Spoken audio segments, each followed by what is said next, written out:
So the op-ed that I put up today, I want to bring this out too, is this, Jamie Dimon is out whining about how his taxes are going to go up under Joe Biden. Oh, poor Jamie, his bank took $10 billion in 2009, and some amount of that, no doubt, ended up in his pocket.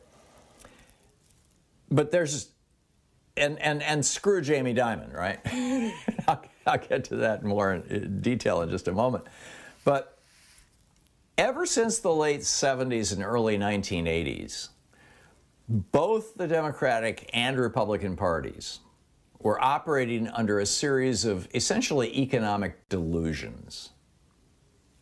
FDR had put us back on the track with classical economics, Adam Smith economics. It was referred to at the time by a variety of names.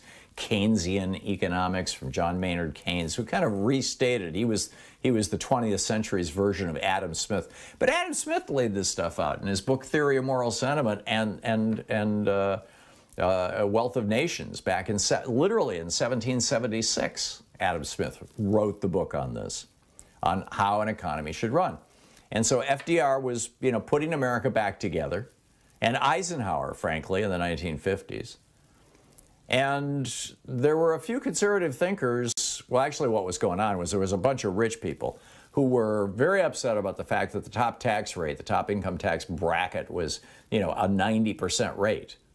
And some of them were falling into it, and they were like, we don't like this. And they didn't like their companies being regulated, and they didn't like the government doing things for people with their tax dollars. So basically they hired this guy, Milton Friedman, out of the University of Chicago, who began promoting this idea that of essentially deregulation, that if we just ended all regulation, everything will be wonderful. That instead of government bureaucrats deciding, protecting, let me rephrase this. An economy is like a football game, right? You've got the players, which run from the uber rich all the way down to the poorest among us, and the largest chunk in the middle is the working class. So those are the players in the economy, the football game of the economy. You have the rules, which are established by government. In the case of football, it's the NFL.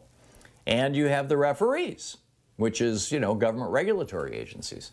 So what Friedman came along and said was, we need to gut the rules, we need to gut the referees, and we need to turn basically supervision of the economy, control of the economy, even direction of the economy, away from the government. Take that control away from the government and put it into the hands of the people who are running the economy, the richest, most powerful sectors in the economy. And why? Because they're seeing, a guy who runs a bank, a multi-billion-dollar bank, is literally seeing 1 million transactions a minute.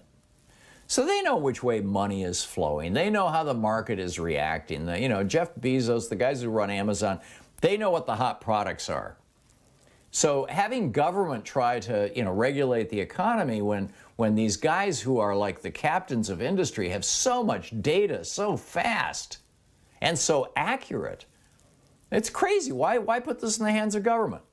You can trust these guys, the Jamie Dimons of the world. You can trust them. They'll be straight with you. Just turn the economy over to them. This is Milton Friedman's pitch. And in 1973, he put this into place in Chile, and they privatized their Social Security system. And when people protested, they took them up in helicopters and threw them out and let them die. Seriously. There's actually, in fact, it's one of the favorite T-shirts. The one white power protest here in Portland that I went to, there was a bunch of the guys who were wearing these various different T-shirts about, part of the Pinochet helicopter corps, right? So, he tried it in 73. It sort of worked for a short while and then wiped out Chile.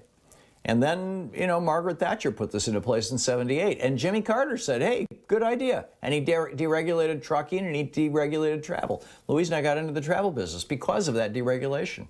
Made some money, got out, moved to Germany. It was a good time, it seemed. But that deregulation, as it bit into the economy, basically turned the economy over to the predators. And at that same time, this was 1980, Reagan became president, and he institutionalized this throughout government.